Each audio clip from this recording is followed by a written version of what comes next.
On February 27, 2015, two groups of boys started threatening each other on Facebook.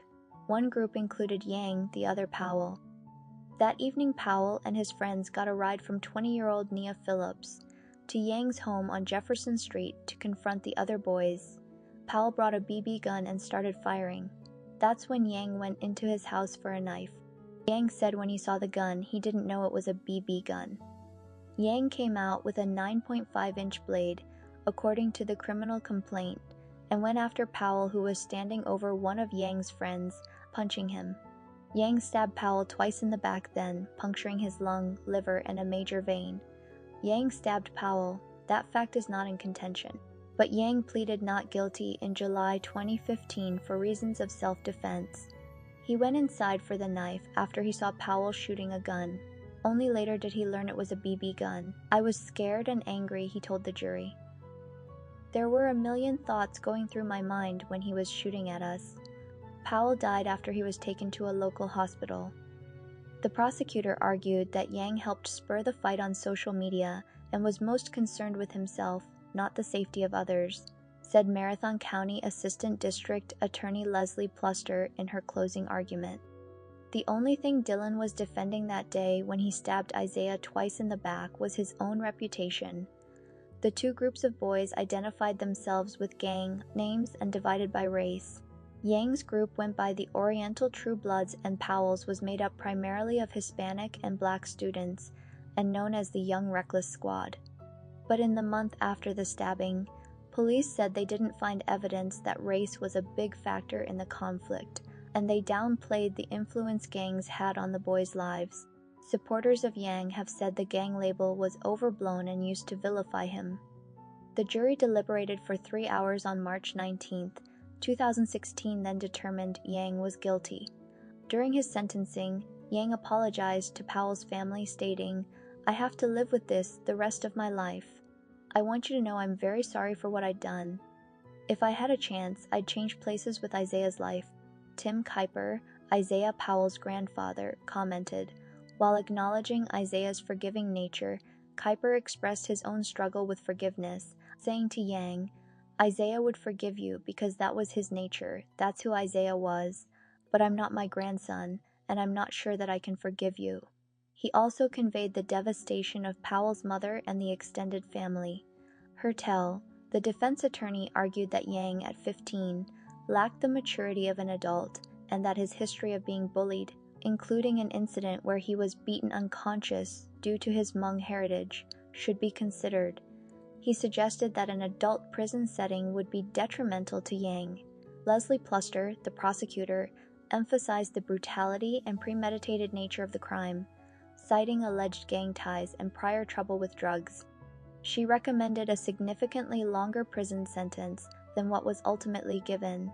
Isaiah's sister, Alexis Powell, commented, "Isaiah's death has also torn our family apart," she said. "My grandparents, my aunt, my siblings, our family will never be the same. The trial just made us live it over and over, hearing everybody repeatedly saying, 'Oh, Isaiah was stabbed in the back 2 times, Autumn Powell said. "He's got 13 years, and that's just enough time for my brother to have a little bit of a life. I mean, he doesn't get to go after this. Dylan gets out in 13 years, you know. Whatever he's got on probation, he's still out in the community, living." Prosecutor Leslie Pluster painted Yang as a gang member who committed a vicious crime against a 13-year-old boy who never saw it coming. He received 2 deep, hard stab wounds, one of them hard enough to lodge into his spine. Pluster said, and he was stabbed to death in front of his closest friends. But others painted Yang as the victim of relentless bullying because of his Hmong heritage. University of Minnesota, Twin Cities researcher Kari Smalkowski said Dylan had been brutally beaten with a baseball bat while living in California, and the bullying continued when he returned to Wausau. Nia Phillips, the driver for Powell, 20 then, is on probation for her role in driving Powell and other boys to Yang's house for the fight. She was convicted in April 2015 of contributing to the delinquency of a minor. Her sentence includes 3 years of probation, 300 hours of community service, counseling, and orders that she have no contact with any of the victims or known gang members. Judge Lamont Jacobson sentenced Yang to 13 years in prison and 17 years of supervision, far less than the 60 years he could have received. When asked for his reaction, Brad Carger praised the judge and said, "I accept his rationale. The conviction may still be appealed." A letter was shared on Dylan's support page on April 16, 2019, by Dylan Yang. It reads, "To all my supporters, I want to say thank you for all of the help that you all have done for me and my family. I really appreciate everything that you guys have done to help. When my mother told me that you guys were willing to come together to help me fight my case with my loved ones, I was shocked and hopeful, because after my trial I lost hope. But when I was notified about what was going on, I was hopeful and glad to see that you guys were willing to help. I thank you for the rally that was put together as well. I was amazed when I received photos and when I saw the rally on the news. I was amazed to see so many people there to help fight. I was in tears when I saw you all on the news. Seeing how many people were there to support made me cry tears of happiness. I didn't know that there were so many people who cared. I thought that me and family were all alone. I thank all of you very much for helping us out financially, emotionally, and spiritually. Thank you for giving me hope. Thank you for lifting me back up and giving me strength to fight again. Without you guys, I wouldn't know what to do. If it weren't for you guys, would have gone crazy and became careless, and I'm thankful that didn't happen. Anyways, I know that my case has closed and I chose to not fight my past conviction hearing. But I want you all to know that just because I chose to not fight for a new trial doesn't mean that I gave up on fighting. I'll never stop fighting, and I'll never give up on you guys, just like you all haven't.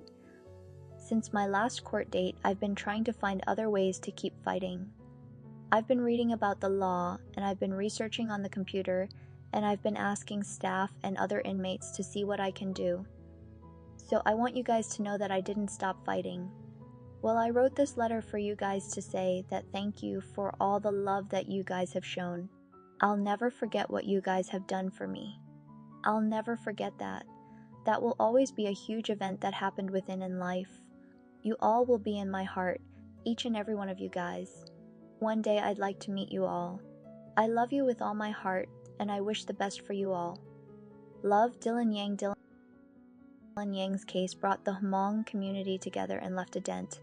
Many believe Dylan was only defending himself and his friends. If Powell never appeared at Dylan's house, then things wouldn't escalated as far. What do you think? Was it intentional or self-defense? Tell us your thoughts. Please support our page by liking, sharing, and following our page. Let us know which case you would like for us to work on next.